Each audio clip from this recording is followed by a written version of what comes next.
Hi, my name is Jennifer Jensen. I am with Sutton Ridge Farm. My husband and I own this small organic farm in Minnesota, and I'm here today with Butch Whitehead, who is the National Commander of the Disabled American Veterans. He's also Executive Director of DAV Minnesota Foundation and currently is still active in our military. He is with the 34th Infantry Division with Minnesota National Guard. He is Command Sergeant Major. You also served our country back in the Iraqi War too. Did. And so we're grateful for your service. We're here today together to announce a little partnership that we have going on for 2021.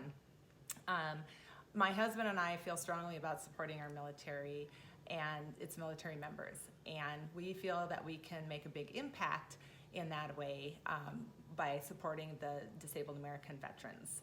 And so Butch is going to talk to us a little bit today about kind of what happened, some things that were significant in 2020, and then looking ahead to 2021.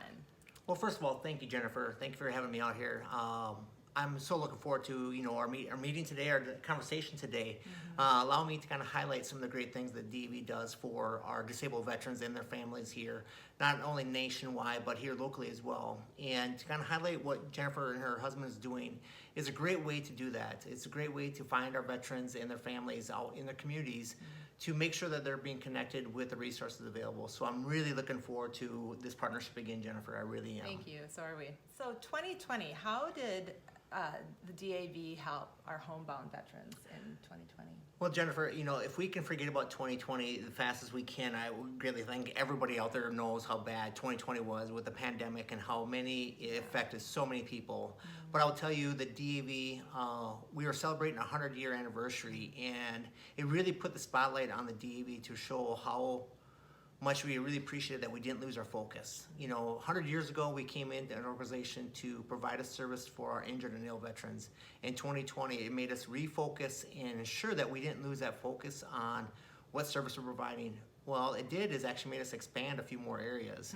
For instance, in 2020, one of the things that we started was an actual grant for our injured veterans or disabled veterans that maybe were affected by the pandemic, the COVID-19. We offered a grant to them so they were able to continue to help maybe pay their bills, put food on the table and things like that. So we gave out over $2 million to veterans across the country, helping veterans during this difficult time. So it really did. As well as, I know one of the things that we're going to talk about today is the transportation. The DAV and DAV Minnesota, one of our strongest programs is our transportation. And it really made us focus about how safe we are actually running that program. And we're very, very fortunate that we have volunteers that we're able to adapt and overcome these challenges in 2020 and still provide that service for veterans to get to the medical appointments. Those veterans that are suffering from cancer or whatever severe illness out there, they need to get to the medical appointments, and just because of everything being shut down, they had no means to get there, but the DAV was still able to provide that means of transportation so he or she could get the care that they needed. So that was a huge win for the DAV. Yeah. So how, just on that note, if someone wanted to volunteer to be a driver, how would they go about doing that? Great. We always need volunteers, Jennifer, so thank you for that question, because that's something that without the volunteers, that transportation program won't exist. Anybody's able and willing to be a volunteer for a transportation program, they can go to our davmn.org website, and they can click on the volunteer tab, and it'll walk you right through the process. We have 5 different stations here in Minnesota. In your area here, Rochester, Mankato, and the Twin Cities, so we have 3 really close areas to your farm here that volunteers are definitely needed. Okay, so that's Scott County. So is it more divided up by, it sounds like it's maybe more concentrated in the cities. How about outlying? No, and that's a great, we are so remote. We actually have every corner of the state covered. Oh, wow. We have 5 hubs. We have over 30 vans now stationed out across the whole state, transporting veterans to and from their VA medical appointments. And that's so nice with the VA transitioning their care to more community care. Our volunteers and our vans that we use can still take those veterans to maybe their local hospital, maybe not be a VA hospital, but if it's a VA appointment, they can still get a ride there. Okay. We have a great team, though. They're a great team that does it, and obviously without the volunteers, like I said, so thank you to all those that are volunteering. And if you have, even if it's one day a month, any amount of time you can give, it would be greatly appreciated. New claims made in 2020. touch Yeah, on that. yeah, and that was the DAV is very proud of our service officers and the service that they provide veterans and their families to get the paperwork and to earn for their earned benefits. In 2020, with everything being shut down, offices across the nation, to include here in Minnesota, all the offices are shut down. With a DAV, we quickly stood up telephone numbers that we got, and we published it out there so veterans could still call our service officers still file their claims virtually, either by phone or we set up Zoom. One thing this pandemic taught us all is, what technology is it's a good thing, but it's also can be a pain sometimes. But having those meetings virtually, we're able to still help veterans file their claims, and thousands of veterans were still able to earn or get their benefits through the VA system because of this, the new way we handle things, and we're very proud of that. So looking ahead now, we're well into 2021. So lots of new things going on. Yep. I know you've been talking before our legislature and have things rolling. So I'll let you start on that. Yeah, as we roll into 2021, obviously it's the 117th Congress just kicked off this year in January, and I had the fortunate ability to testify between the Joint Veterans Affairs of House and Senate Veterans Affairs Committee here a few weeks back, and some of the issues we're really going to highlight this year, or the 117th Congress, so not just this year, but over the next 2 years, is, one thing I want to talk about is mental health. And with this pandemic, and even before the pandemic, we're losing veterans to suicide at far too high of a rate. And the DAV, we see this as one of our top priorities, our critical goals, critical policies that we really need to get after. And one way we're really kind of advocating for that is ensuring that the VA has the proper funding as well as the resources that they're able to use so the veterans can get the help immediately instead of going to a wait, call this number, call and kind of get put on a wait list. Sure. They need that help. They need the help right now. So the DV, that we made that one of our top priorities, critical goals this year in going into 117th Congress. And we're working really close with the VA as well as other partners out there. I want to highlight one of the partners that we have out there, and I had the opportunity to go down and visit their program, and that is Boulder Crest Retreat. They have 2 retreat locations, one in Arizona and one out in Virginia. And that is for veterans that are suffering from PTSD, TBI. And I'll tell you, the partnership we built with them through our National Service Foundation, the DAV's National Service Foundation, gives them a grant every year. Wow. And we sponsor 5 to 8 different events where it's nothing but veterans that are attending this.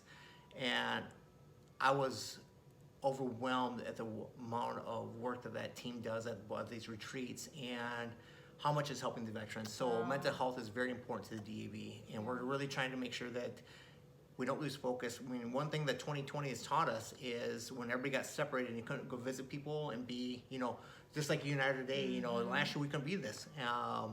That really had a major impact on veterans, and we gotta make sure that we get after this right away. Vietnam, that's a special place for them. Yes, and Vietnam veterans are very special to me, and I always like telling a story about it was the Vietnam veterans that brought me to where I'm at today. When I came off that bus in 2007, when I came home from my deployment, those Vietnam veterans were there meet and greeting me as I step off this bus, making sure that I knew that they were here for me, and that as I transition back to whatever my new normal life will be and the struggles that I will be dealing with for a long time, they made sure that I had resources and connections to help me through it. So it's very important to me that I continue that with today's veterans. But with Vietnam veterans in the Agent Orange, I really want to highlight that. At the end of 2020, we had a big win when it came to the National Defense Authorization Act, or the NDA bill that was signed into law. Agent Orange, we actually gained 3 presumptive illnesses that are now recognized for our Vietnam veterans that have been, fighting these illnesses for decades. And they've waited way too long to get these illnesses recognized by the VA, to get the care that they should be receiving. We got that passed into law, so now that they can start getting the care. So that's a huge win. But we're not done. There was things left off that bill that we think is very important to us. And we're getting back. Hypertension is one of them right now. That was one, illness that the government, the VA, did not include in this bill, and but it was the highest illness across all Vietnam veterans that had the highest impact on. But they didn't include it, so we're not backing down. 117th Congress, we're getting right back after it again, and we've had a few more on that as well. To add into that though, Jennifer, as I talked about the fight forward, the DAV is really important that we're fighting on right now was the burn pits and the toxic exposures that our currently serving veterans were exposed to. Maybe it's the K2 bases or even, Camp Lejeune, water, all these toxics that our service members and women are exposed to. We want to make sure that we're getting after that now. So today's veterans are not having to wait the 30 to 50 years that the Vietnam veterans had to get. So we're trying to get these things into law now. So it's very important to us that we're continuing to fight for that. Are you guys doing a push out to kind of like how are you promoting that to let people know, or is it more when they call in with something? It's a great question, Jennifer. The two things we're doing right now, we're trying to get the House and Senate to both introduce certain legislation to make sure that the VA recognizes these illnesses, either be presumed exposure and or some type of, so there's actually benefits available for them as well as the care. And what we're also doing is pushing out to our veterans today and make sure that we're getting everything covered that we need to. So it's two things, get the legislative piece, get that passed into law, and then finding out what other things the veterans are being, so it's a twofold that we're doing. Caregiver benefits, maybe touch on that a little bit. Yeah, so the caregivers have been a fight that we've been doing for a long time, and here in 2018 we had a great bill passed by the VA. Unfortunately, the VA pushed it out. They kept coming back saying that due to not certifying the IT process of getting these caregivers into the system, they delayed it a year. Well, when the law was passed in 2018, it was a two-phase process. And we identified this generation, which currently is now the Korean War veterans and forward up to the Vietnam era. They're now eligible. Those caregivers are eligible for it. However, now here this September, the rest of the veterans, from Vietnam up to 9/11, that generation is supposed to be covered. Now they've already come out and said that they're going to look at and ask for another year delay, and we're fighting that. We're fighting that hard because these caregivers have waited long enough, and what really bothers us a lot is these caregivers walked away from great paying jobs, where they had retirement things set up and all that. They walked away to take care of their loved one, that veteran, and they're living off of hardly anything. And so they need any help they can get when it comes to the financial help to help them replace some of this, because they don't have the retirement piece anymore. And they're all now getting to that retirement age. So either they're continuing to work a little longer, and side jobs, stuff like that. So we're fighting hard to make sure that there is no more delays, that the IT system that has been now certified, it should work for this next generation as well. Stop delaying it. Let all these caregivers get the help that they need. That's so vital. Oh, it is. Of a piece, because you can't have one without the other. Exactly. I mean, my personal story is, my wife, thankfully I'm still able to work and things like that. But if I would be one of those severely injured veterans, ill veterans, that my wife would literally walk away from a job, and then we're living off of one means of income, and that is a disability check. And that's just not a good quality of life that we should have our veterans and their caregivers live in. Exactly. And, that's part of why we're doing this video too, is to just bring more awareness to everyone. We need our military. Yeah. And it really is. I mean, people say it, they'd sacrifice, but they really do sacrifice their entire family. Yeah, and you're right, Jennifer. I mean, at the end of the day, I always like to tell people that, yes, I might have been the one deployed overseas, but my wife also deployed. Yeah, when I was gone, she took care of everything at home. She was still that deployed family member at home, taking care of everyday life, and not missing a beat. So they too suffer from these deployments and stuff like that. And then when their loved one comes home with an injury or an illness, that affects them as well, because it's not that same person that they married how many ever years ago. So now they have to adjust their lives as well to the new life. Oh. Yeah, I was talking with a friend of mine who recently retired. He was 20 years in the Air Force, and his kids are grown. They're late teens and early 20s, and I complimented him on his oldest son. I'm like, wow, you really raised him well. It was a situation, and he handled it well and everything. And he said, hey, don't thank me. He said, thank my wife. Yeah. She was there for the kids for 20 Absolutely. years. So Absolutely. Very, very important. So kind of segueing into that, Women's Task Force, and there's some new claims coming out and some long-term challenges that we're seeing. Yeah, absolutely. We like to highlight the women as one of our diverse populations. You know, when it comes to women veterans, that's the fastest growing population of veterans right now out there. And when you look at the benefits that are out there and the care options, the VA is way behind. And we got to make sure that the VA steps up their game and, you know, understand that the VAs were built back, you know, to provide services to the service member. Well, everybody thought it was just men that served. They didn't realize that while it was not a woman in uniform, there's a lot of women that served in World War I, Korea, Vietnam.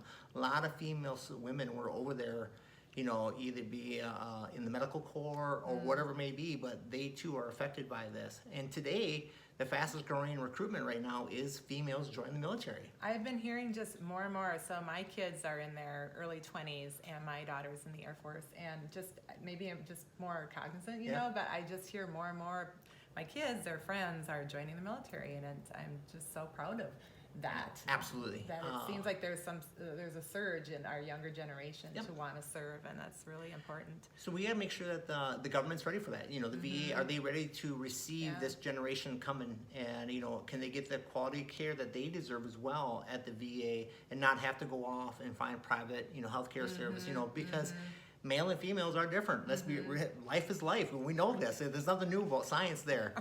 So we have to make sure that the VA is making the adequate changes, and we got to make sure they have the funding to do it, right? Because everything costs money. So we're also advocating for the VA to get the proper funding to make sure these changes come in place. When it comes to having the right staff on hand, you know, right doctors to provide that type of care, as well as the right facility to make sure that the female veteran can get the privacy that she needs as well. So it's very important to us.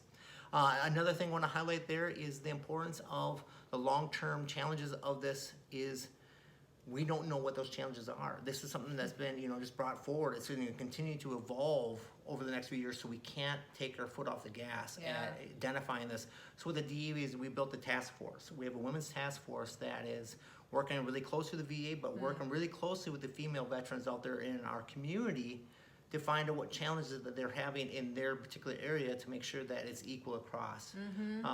Because across the United States, there's different challenges that we face as a human. So we got to make sure the VA is set up for that as well. So the Women's Task Force is doing just that. They're doing a great job of that. So are they encouraging, are you seeing women typically being maybe more hesitant in the beginning, or are you seeing more of that sort of openness now and you see more claims coming in? I would say it was hesitant at the beginning. It really was because of the challenge that they had. We're seeing definitely an uptick in those women veterans coming forward now, filing the claims, coming out and letting know us what their challenges were, they may be faced and stuff like that. So we're definitely trending the right way, which is a great thing. Yeah, that's great. So if you are a female military veteran and you need to make a claim, or there's something that you're concerned about with your health, by all means, the door is open, reach out. So, and we're really blessed to have you on as just a real strong force behind all of these programs. You know, being one of the youngest veterans to serve at this high level within a veteran service organization, it's an honor for me. But it's also one of my goals is to continue to advocate for the younger veterans to come forward, not wait until later in their life, and make sure we come forward and let everybody know what the challenges are and understand that these challenges and these illnesses that you're facing is because what you gave up. You signed that dotted line. You volunteered to join our military. And they sent you off to fight for our country, fight for our freedom. It's only right that the government does what they said they would do, and that's to provide the service and care for us. Tell us a little bit about the new programs and initiatives going on with DAV. Sure, Jennifer. You know, one of the things that the DAV is very proud of, and it's a new program, but it's really not. It's a new focus for ours, and that is our transitional service officers that we have out there, you know, on the military bases. You know, putting a really focus on new emphasis on ensuring that these transitional service officers, or you'll hear out there those service members that are still serving the TSO, family members, you really can make sure that you're helping your loved ones. Ask them to make sure they reach out to that transitional service officer before they discharge, before they leave that military base. Our transitional service officers have the ability to start getting things lined up for when he or she is leaving the service. You know, it could be help filing with the VA, getting you enrolled into the VA healthcare system, filing for your benefits, as well as one of the big things that we're really transitioning the DAV this last year is taking our job fairs that we're doing all across the country. We used to do them in person and virtual. Well, this pandemic really, we didn't miss a beat. We just stopped all in person. We went to all virtual. And we have employers out there all across the country that are wanting to hire service members.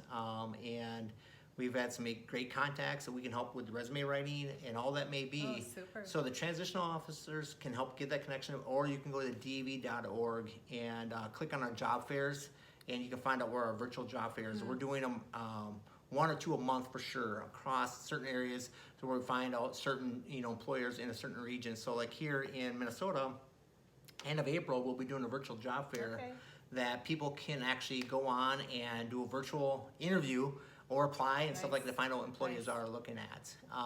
So that's some really good programs. So again, I encourage family members to stay connected with their loved ones, and as that loved one is getting ready to leave the military, whatever branch it may be, make sure he or she is connecting with that service officer before they leave that base. I mean, I know they probably want to get out of the uniform as fast as they can, some do, but just understand that you're worrying about your future.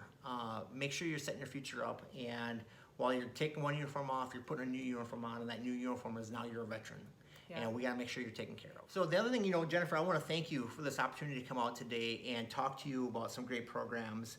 But I also wanna thank you and your husband and Sutton Farms, what you're doing for the DAV. And here in May, when you've stepped up and what you guys are making off of your sales and giving some of that proceeds back to the DAV so we can continue our services. Thank you for that. Happy to do it. And then the event that we're looking forward for our second annual Military Appreciation Day at the farm. I know last year was a great success, and I think this year's gonna be better yet. So thank you all. So those that want to help us, please, that's some ways you can help. So thank you, Jennifer. So I'll just give you a little bit of info about our September event. It's open to our military members, and we're going to open it up to the public this year too. We've got some great things planned, and you can watch our website as you get emails. I'll be sending out more information in the summer on that. But it's a great day that we've set aside to say thank you to our military members. And we've got live music and food and obstacle course, a climbing wall for the kids. We have farm stuff going on, sheep shearing, wood turning, just a lot of fun stuff. So last year it was kind of the county fair that never happened. And it was a great time. So we look forward to this year's as well. So thank you for hearing us here today. And again, you can go to the DAV.org and find out more information about everything that Butch talked about. So. Thank you all, and I look forward to hopefully seeing you guys all in September out here.